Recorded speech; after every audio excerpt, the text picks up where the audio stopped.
हमारा चैप्टर चल रहा था केमिकल बॉन्डिंग। आज उसमें हम आपको बताएंगे कोवलेंट बॉन्ड के दो क्लासिफिकेशन थे। पहले क्लासिफिकेशन के अकॉर्डिंग बॉन्ड तीन टाइप का था covalent, single bond, double bond, triple bond, है ना। ये पिछले वीडियो में डिटेल में समझा चुका हूं।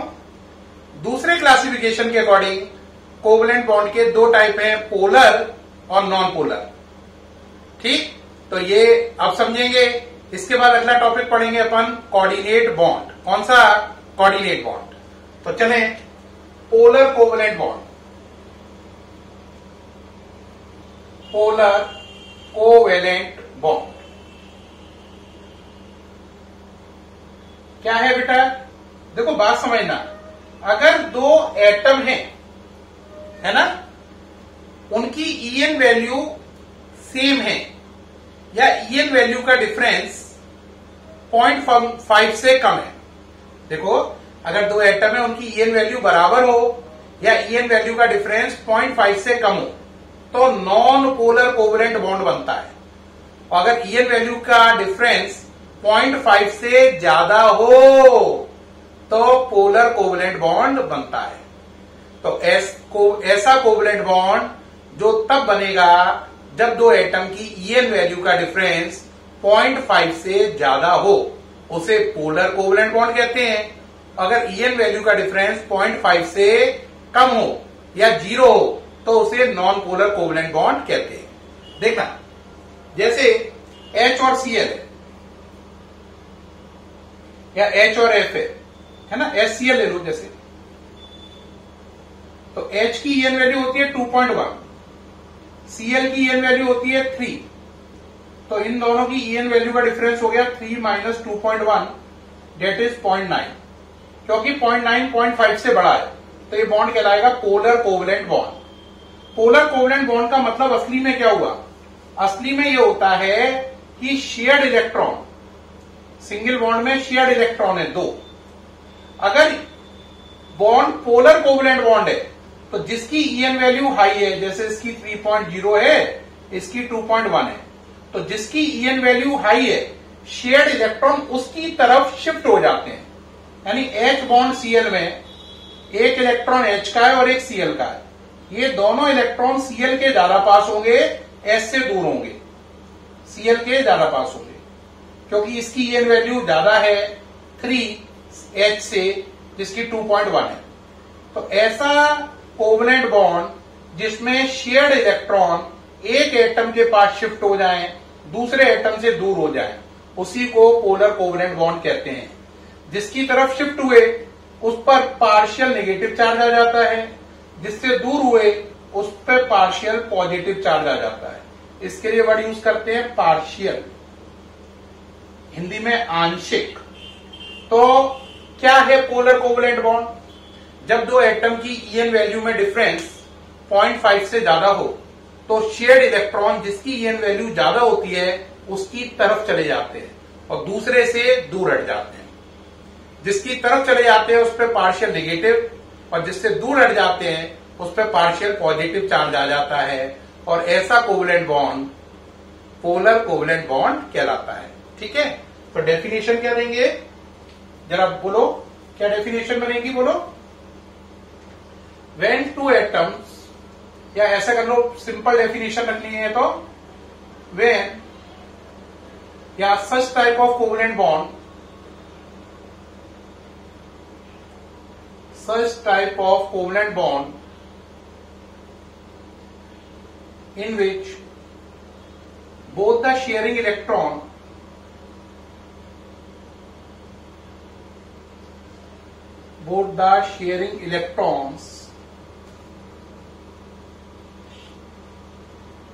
shifted towards that atom having high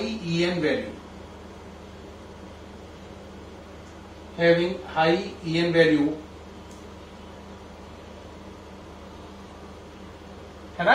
Such type of covalent bond in which both the sharing electron shifted towards that atom having high EN value in a covalent bond, ये बात हो गई। तो ऐसा कोवलेंट बॉन्ड जिसमें sharing के दोनों electron उस एटम की तरफ शिफ्ट हो जाते हैं जिसकी ईएन वैल्यू क्या होती है, हाई। पोलर कोवलेंट बॉन्ड तब बनता है जब दो एटम की ईएन वैल्यू का डिफरेंस 0.5 से ज्यादा होता है। तो लिखो polar covalent bond is formed when the difference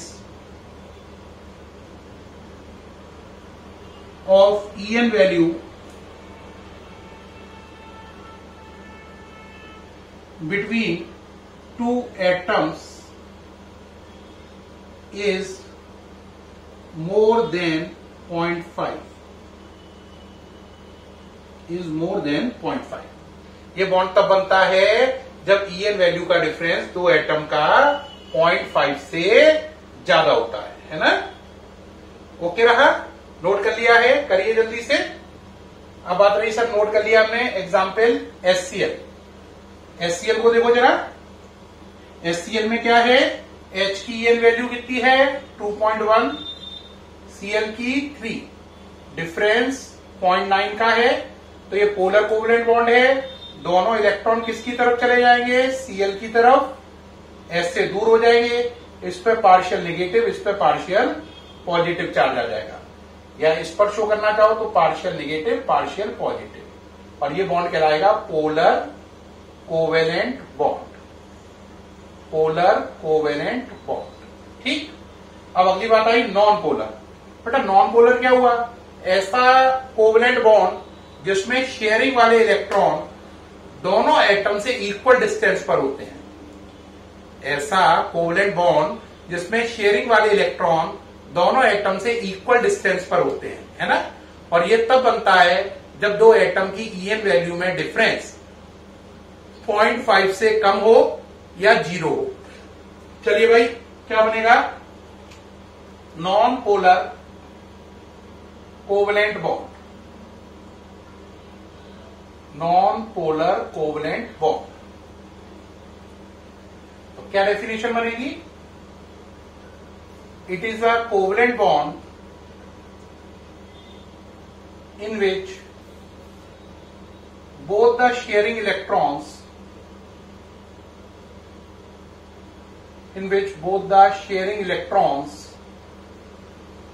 are at equal distance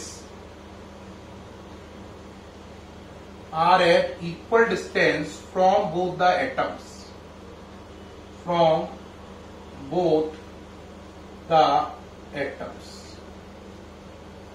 are at equal distance from both the atoms। ऐसा कोवेलेंट बॉन्ड जिसमें शेयरिंग के इलेक्ट्रॉन बराबर डिस्टेंस पर होते हैं दोनों एटम से। जैसे Cl बॉन्ड Cl है, तो इसमें दो इलेक्ट्रॉन है, एक इस Cl का एक इस Cl का।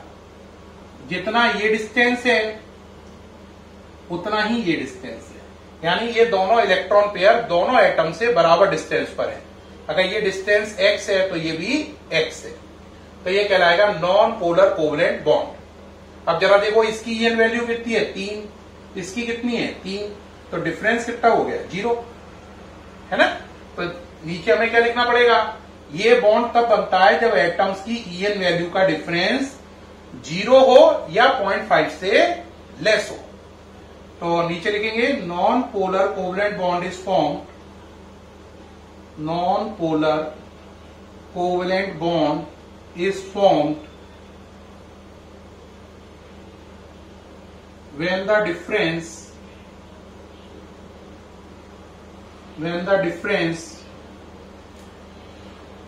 of the EN value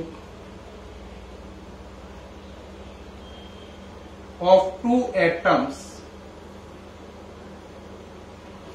is either 0 या तो 0 और less than 0.5, है ना। when the difference of the EN value of two atom is either 0, ये 0 लिखा हुआ भाई, और लेस देन 0.5। नोट कर रहे हैं, जल्दी से नोट करिए। इसका एग्जाम्पल कौन सा दिया मैंने आपको? मैंने इसका एग्जाम्पल दिया आपको Cl2, Cl बॉन्ड Cl। इसमें दोनों शेयरिंग इलेक्ट्रॉन दोनों एटम से इक्वल डिस्टेंस पर हैं। ये इसका एग्जाम्पल हो गया, किसका? नॉन पोलर का। तो प्यारे बच्चों पूरी बात समझो।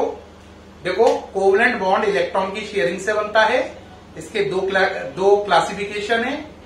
पहले के अकॉर्डिंग ये 3 टाइप का होता है, single bond, double bond, triple bond, जैसा कि पिछले वीडियो में बताया गया। दूसरे क्लासिफिकेशन के अकॉर्डिंग ये 2 टाइप के होते हैं, पोलर और non polar. Polar covalent bond तब बनेगा जब 2 एटम जिनकी ईएन वैल्यू का डिफरेंस हो 0.5 से ज्यादा, है ना, और जब वो डिफरेंस 0.5 से कम हो या 0 हो तो नॉन पोलर कोवलेंट बॉन्ड बनेगा। पोलर कोवलेंट बॉन्ड में इलेक्ट्रॉन उस एटम की तरफ शिफ्ट हो जाएंगे जिसकी ईएन वैल्यू ज्यादा है।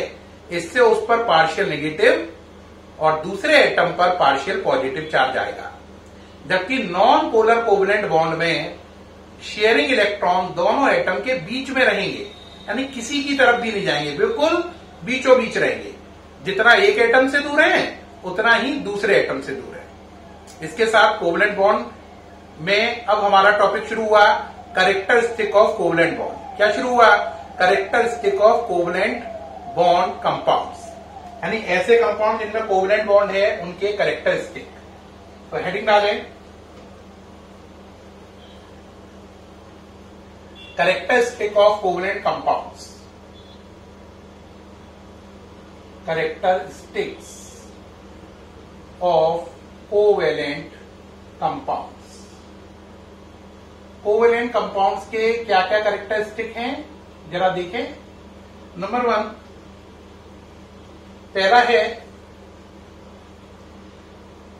They are directional in nature, या यूं कर लो covalent bond is directional in nature. ये बहुत काम की बात है, covalent bond is directional in nature. Covalent bond में दिशा होती है। सुनते ही बच्चा सन्न रह गया, स्टनिंग इफेक्ट। क्या? कोवेलेंट बॉन्ड में दिशा होती है, जिसमें भी दिशा होगी उसकी शेप होगी। तो आपके मन में होगा यानी कि आयनिक बॉन्ड में कोई शेप नहीं होगी, आयनिक कंपाउंड शेपलेस होंगे, जबकि कोवेलेंट कंपाउंड में पर्टिकुलर शेप या ज्योमेट्री होगी। शेप को ज्योमेट्री भी कहते हैं।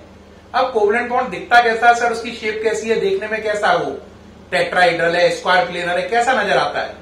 इसके लिए बहुत सारी थ्योरी दी गई है कि कोवेलेंट बॉन्ड कैसा नजर आता है, उसकी शेप को एक्सप्लेन करने के लिए। उनमें सबसे रिनाउंड थ्योरी है VSEPR। कौन सी? VSEPR, जो कि इसी चैप्टर में है लेकिन अभी आगे आएगी काफी देर बाद, यानी करीब 4-5 वीडियो बाद या 4 वीडियो बाद आ जानी चाहिए मेरे ख्याल से VSEPR थ्योरी। तो आगे डिस्कस करेंगे VSEPR, valence shell electron pair repulsion theory, है ना। तो कोवेलेंट बॉन्ड डायरेक्शनल होता है और VSEPR थ्योरी में इसकी डिटेल पढ़ेंगे, लेकिन ये बहुत काम की बात है। दूसरा जो ये है, ये शेयरिंग से बनता है। तो covalent bond is form by sharing of electrons, by sharing of electrons between atoms। Sharing से बनता है। तीसरी बात, covalent compounds are soluble in benzene। Covalent compounds are soluble in non-polar solvent like benzene, non-polar solvent like benzene, but insoluble in polar solvent like water। क्या बात समझ में आई? देखो ये बेंजीन में तो घुलते हैं, पानी में घुलते नहीं हैं। ये बात इनकी कैसी है? आयनिक कंपाउंड से उलट है। और ये भी उलट है, उनमें डायरेक्शन नहीं होती थी, इनमें डायरेक्शन है। कितने पॉइंट हो गए? 3। अब चले 4th और 5th पॉइंट। कौन सा पॉइंट? Fourth and fifth. तो फोर्थ पॉइंट पे आ जाए। फोर्थ पॉइंट है जो कोवलेंट कंपाउंड होते हैं इनके ये बेड कंडक्टर होते हैं। These compound are bad conductor, या these compound are bad conductor. कैसे कंडक्टर हैं? बेड कंडक्टर हैं। तो these compound are not good conductor. Not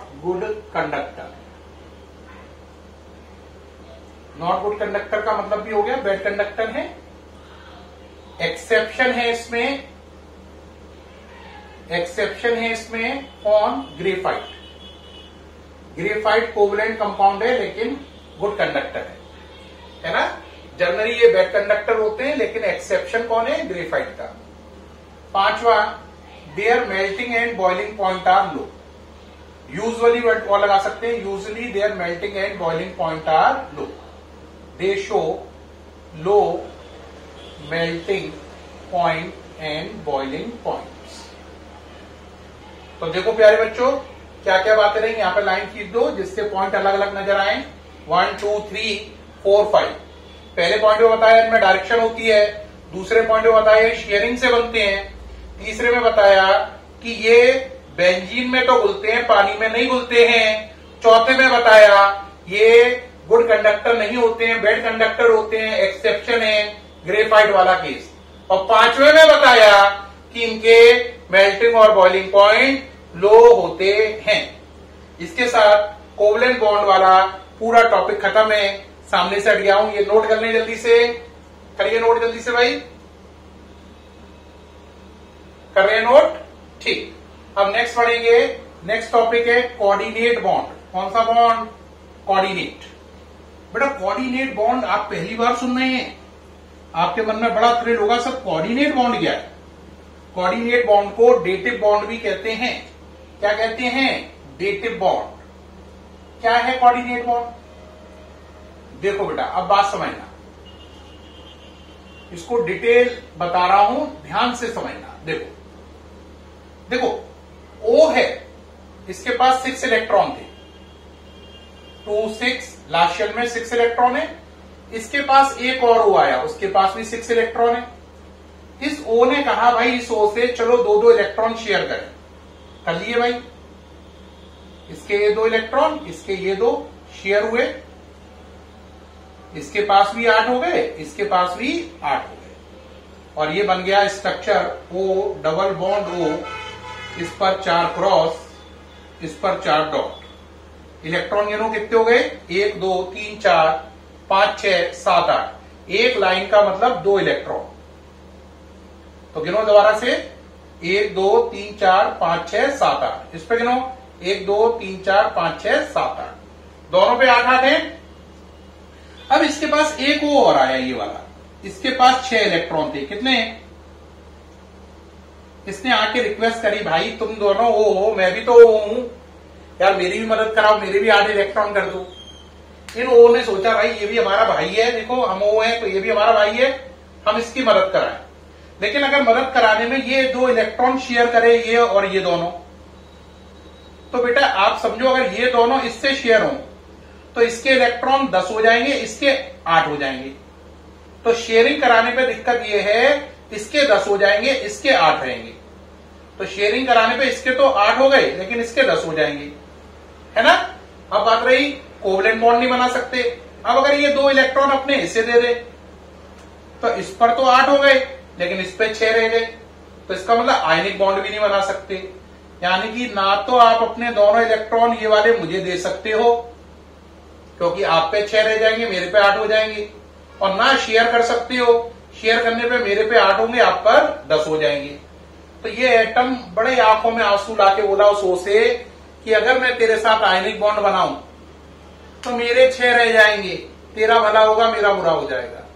अगर मैं तेरे साथ कोवलेंट बॉन्ड बनाऊं तब भी तेरे तो 8 हो जाएंगे, मेरे 10 हो जाएंगे, मेरा बुरा हो जाएगा। हर चीज को लास्ट शेल में 8 इलेक्ट्रॉन करने हैं। अब ये रोने लग गया बहुत बुरी तरीके से, मेरी मदद कराओ, मुझे बचाओ। अब इसने क्या किया, इसने एक नई टेक्निक निकाली। इनने एक ऐसा कोवलेंट बॉन्ड बनाया, देखो इन 2 इलेक्ट्रॉन से कोवेलेंट बॉन्ड में क्या होता है, एक इलेक्ट्रॉन आपका एक दूसरे का, लेकिन ने एक ऐसा कोवेलेंट बॉन्ड बनाया ये वाला जिसमें दोनों इलेक्ट्रॉन इसके हैं, यानी कि इसके इस बॉन्ड में दोनों इलेक्ट्रॉन इसके ही हैं। इनने इससे ऐसा कोवेलेंट बॉन्ड बना दिया। अब गिनो जरा, इसके कितने हुए, 2 4 6 8, इसके गिनो 2 4 6 8, तो दोनों के 8 8 हो गए। यानी ये ऐसा कोवेलेंट बॉन्ड है ये वाला जिसमें दोनों शेयरिंग इलेक्ट्रॉन इसने दिए। तो ऐसा कोवेलेंट बॉन्ड जिसमें शेयरिंग के दोनों इलेक्ट्रॉन एक ही एटम दे देता है, यानी कि एक का शेयर होता है 2 इलेक्ट्रॉन का और एक का शेयर होता है 0 इलेक्ट्रॉन का, ऐसे कोवेलेंट बॉन्ड को ही कोऑर्डिनेट बॉन्ड कहते हैं। तो प्यारे बच्चों, कोऑर्डिनेट बॉन्ड ऐसा कोवेलेंट बॉन्ड है जिसमें सांझे के दोनों इलेक्ट्रॉन, शेयरिंग दोनों इलेक्ट्रॉन एक ही एटम दे देता है ना। यानी एक एटम कुछ भी कंट्रीब्यूट नहीं करता है और एक दोनों कंट्रीब्यूट करता है। जबकि कोवेलेंट बॉन्ड में क्या होता है, एक आप कंट्रीब्यूट करते हैं, एक दूसरा करता है। तो ऐसा कोवेलेंट बॉन्ड का स्पेशल केस जिसमें शेयरिंग के दोनों इलेक्ट्रॉन एक ही एटम प्रोवाइड कर दे, उसे ही कोऑर्डिनेट बॉन्ड कहते हैं। यहां पर शेयरिंग के दोनों इलेक्ट्रॉन इसने दिए। बॉन्ड बनने के बाद ये बिल्कुल परफेक्ट कोवेलेंट बॉन्ड वाला होगा नेचर इसका, लेकिन बनने के तरीके में अंतर है। कोवेलेंट में होता है एक आपका एक दूसरे का, इसमें दोनों ही एक ही जने के, एक का 0 एक के दोनों। तो बॉन्ड बनते समय तो आपको ये फील आभास होगा कि भाई ये कुछ अलग तरीके से बन रहा है, लेकिन बॉन्ड बन जाने के बाद ये परफेक्टली कोवेलेंट बॉन्ड जैसा ही नजर आएगा, आप इसमें कोई डिफरेंस नहीं कर सकते। लेकिन बच्चों को समझाने के लिए टीचर ने क्या किया, आजकल इसे एरो से शो करते हैं। एरो का मतलब है जिसकी तरफ हेड है, इसका मतलब इसका कोई कंट्रीब्यूशन नहीं है, जिसकी तरफ टेल है, पूंछ है, इसका मतलब सारा कंट्रीब्यूशन उसी का है। हेड वाले का नो कंट्रीब्यूशन, टेल वाले का दोनों इलेक्ट्रॉनों का कंट्रीब्यूशन। तो इस तरीके से एक चीज बनी, उसका नाम ही है ओजोन। और ये ओजोन ही आपकी रक्षा करती है, किससे, सनलाइट से आने वाली यूवी रेस से। अगर कोऑर्डिनेट बॉन्ड नहीं बनता तो बेटा ओजोन नहीं बनती, और ओजोन नहीं बनती तो आप समझ लो सन से सारी यूवी लाइट आती और स्किन कैंसर कॉज करती। एक बार दोबारा देखें कैसे बना कोऑर्डिनेट बॉन्ड। देखो ओ, इस पर 8 इलेक्ट्रॉन हो गए, डबल बॉन्ड बना हुआ है, इस पर 8 इलेक्ट्रॉन हो गए, नजर आ रहे हैं। और ये वाला वो है, इस पर कितने इलेक्ट्रॉन है, 6 है। अब इनने क्या किया, अपने इन दोनों इलेक्ट्रॉन से ये वाले दोनों मिटा ले, क्या बना लिया, कोऑर्डिनेट बॉन्ड। अब गिनो, इसके भी 8 है, गिनो 1 2 4 6 8, इसके भी 8 है, 2 4 6 8। तो ये बन गया ओजोन मॉलिक्यूल। और ओजोन मॉलिक्यूल का बनना कोऑर्डिनेट बॉन्ड से ही समझा सकते हैं, वरना और कोई टेक्निक नहीं है।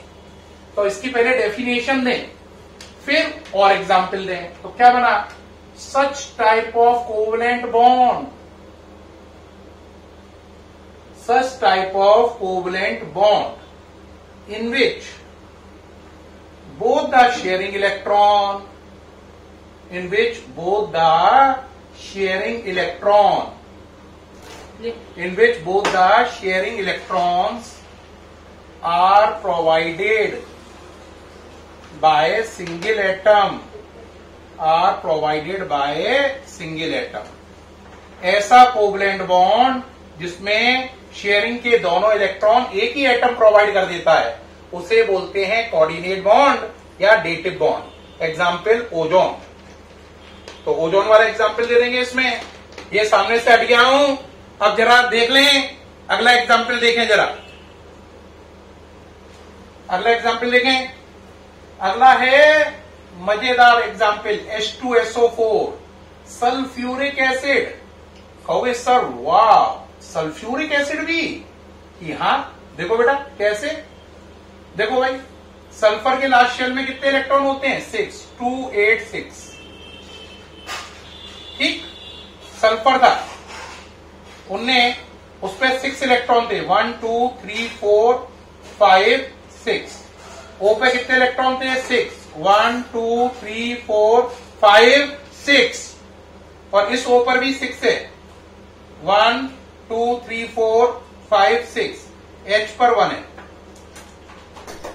तो देखो इस H पर 2 हो गए, इस H पर 2 हो गए, इस O पर 8 हो गए, इस O पर भी 8 हो गए और सल्फर पर भी 8 हो गए। तो जरा देखो सब पर 8-8 हो गए, देख रहे हैं? सल्फर पे कितने हो गए? 8, 2, 4, 6, 8। O पे भी 8 है, H पे भी 2 है, H पे भी 2 है। इस कंडीशन में आपने देखा कि सब पर 8-8 हो गए हैं, लेकिन अभी भी ये क्या बना है? H2SO2 बना है। अब हमें क्या चाहिए? H2SO4। अब कैसे हुआ? ये O आया अपने 6 इलेक्ट्रॉन लेकर, ये O आया अपने 6 इलेक्ट्रॉन लेकर इस सल्फर के पास।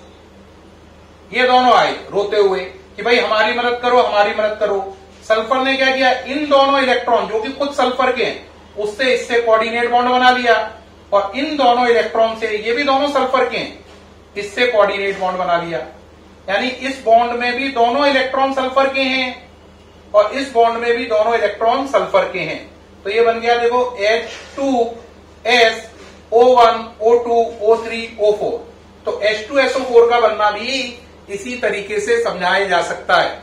अगर कोऑर्डिनेट बॉन्ड ना हो तो आप ये समझ लो सल्फ्यूरिक एसिड जैसा इंपॉर्टेंट कंपाउंड भी दुनिया में एग्जिस्ट नहीं करेगा, क्योंकि इसके लिए सल्फर को कोऑर्डिनेट बॉन्ड बनाना है, एक ऊपर वाले ऑक्सीजन से, एक नीचे वाले से। ऐसे ही इसका एक और बेहतरीन एग्जाम्पल है अमोनियम आयन। आपने एक केमिकल सुना होगा NH4Cl। कौन सा? NH4Cl। उसके अंदर होता है अमोनियम आयन। देखना जरा कैसे बना होगा ये। अमोनिया है, नाइट्रोजन के लास्ट शेल में 5 इलेक्ट्रॉन है। कितने हैं? 5 हैं। 1, 2, 3, 4, 5। एक इधर शेयर किया S से, एक इधर किया, एक इधर किया। हाइड्रोजन के 2, हाइड्रोजन के 2, हाइड्रोजन के 2, नाइट्रोजन के 8। सब लोग खुश हैं, अमोनिया बन गए। नाइट्रोजन के पास 8 इलेक्ट्रॉन है और इन तीनों हाइड्रोजन के पास 2-2 है। गिनो, चेक करो जरा। नाइट्रोजन के पास 2, 4, 6, 8, हाइड्रोजन के पास 2, 2, 2। सब लोग खुश है, अमोनिया बिल्कुल बनके रेडी पड़ा है। अब इसके पास आया H+। H+ के पास एक भी इलेक्ट्रॉन नहीं है। ये आके रोने लग गया कि मेरे पास एक भी इलेक्ट्रॉन नहीं है, मेरी मदद करो, मदद करो। नाइट्रोजन ने कहा कि भाई एक भी इलेक्ट्रॉन नहीं है, तो देख ये वाले मेरे इलेक्ट्रॉन से, दोनों से मैं तुझसे कोऑर्डिनेट बॉन्ड बना ले रहा हूं। तेरी तरफ हो जाएगा हेड, मेरी तरफ टेल। उनने कहा ये प्लस कहां जाएगा? उन्होंने कहा प्लस ये सबके ऊपर आ जाएगा। तो ये बन गया NH4+ आयन, जिसमें 3 कोवलेंट बॉन्ड है, एक कोऑर्डिनेट बॉन्ड है, और इस हाइड्रोजन का जो प्लस था वो टोटल आयन के ऊपर चला गया है। ये बन गया NH4+ आयन। तो देखो बेटा, अगर कोऑर्डिनेट बॉन्ड नहीं होता तो ओजोन लेयर नहीं होती। यूवी रेडिएशन के बारे कैंसर है ना, ओजोन लेयर क्या है? ब्लैंकेट का काम करती है और हमें हार्मफुल यूवी रेडिएशन से बचाती है। अगर कोऑर्डिनेट बॉन्ड नहीं होता तो सल्फ्यूरिक एसिड जैसा बेहतरीन कंपाउंड हमारे पास नहीं होता। अगर कोऑर्डिनेट बॉन्ड नहीं होता तो NH4 आयन या अमोनियम आयन का बनना भी समझा नहीं सकते थे। अब आता ही सर क्या है कोऑर्डिनेट बॉन्ड? बेटा कोवलेंट बॉन्ड में शेयरिंग के इलेक्ट्रॉन दोनों एटम एक एक देते हैं, जबकि कोऑर्डिनेट बॉन्ड में शेयरिंग के दोनों इलेक्ट्रॉन एक जना ही दे देता है। एक का 2 का कंट्रीब्यूशन होता है और एक का कोई कंट्रीब्यूशन नहीं होता है। यानी एक एटम 2 इलेक्ट्रॉन देता है और एक भी नहीं देता है, जबकि कोवलेंट बॉन्ड में दोनों लोग एक एक इलेक्ट्रॉन देते हैं। ठीक है। अब जो 2 इलेक्ट्रॉन देगा उसकी तरफ टेल आएगी और जो एक भी इलेक्ट्रॉन नहीं देगा उसकी तरफ हेड आएगा, और इसका सिंबल होता है एरो। जो एक भी इलेक्ट्रॉन नहीं देगा उसकी तरफ हेड, ये हेड है, और जो दोनों इलेक्ट्रॉन देगा उसकी तरफ टेल आएगी। क्या आएगी? टेल आएगी। ठीक है प्यारे बच्चों, बात समझ में आ गई है आपको? इस तरीके से आपने polar covalent bond, non polar covalent bond और कोऑर्डिनेट बॉन्ड को पूरा समझा। ये पूरा समझ में आ गया होगा, मैं सामने से हटिया हूं, आ गया ना? ठीक है। अब प्यारे बच्चों नेक्स्ट टॉपिक आएगा फॉर्मल चार्ज। क्या आएगा? फॉर्मल चार्ज, जिसको मैं डिटेल में बताऊंगा अगले वीडियो में। बेहद इंटरेस्टिंग है, बने रहिएगा अगले वीडियो में। फॉर्मल चार्ज जैसा इंपॉर्टेंट टॉपिक सीखेंगे, आईआईटी के लिए बेहद इंपॉर्टेंट, नीट के लिए वेरी इंपॉर्टेंट। नेक्स्ट वीडियो में काफी बड़ा वीडियो आएगा, वो भी फॉर्मल चार्ज के ऊपर। तब तक के लिए बाय, फिर मुलाकात होगी आपसे बाद में। Thank you to all of you.